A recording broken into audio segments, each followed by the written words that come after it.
অল্প দামে যে খেজুরের গুড় পাওয়া যায় 300 টাকা 400 টাকা কেজিতে, ওগুলো আসলে কি খাঁটি গুড় কখনো? ওগুলো খাঁটি গুড় আপনার অল্প টাকায় দিতে পারবে না, কারণ ওগুলো যখনই অল্প টাকা হবে তখন ওর ভেতরে বুঝতে হবে ভেজিটেবল আছে।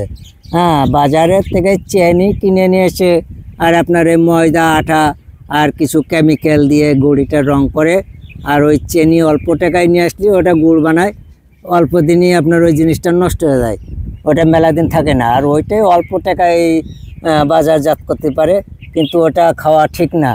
ওর ভেতরে যে বিষটা দেওয়া হয়, ওই কেমিক্যালটা হচ্ছে বিষ।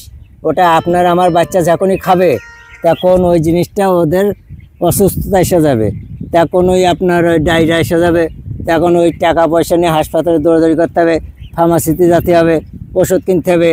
আর আপনার ওই টাকায় ডাক্তাররা বড় বড় মোটা মাছ কিনে নিয়ে যেয়ে বউ বাচ্চার খাওয়াবে। হ্যাঁ, আর আপনাকে অসুস্থতায় রাখতে হবে।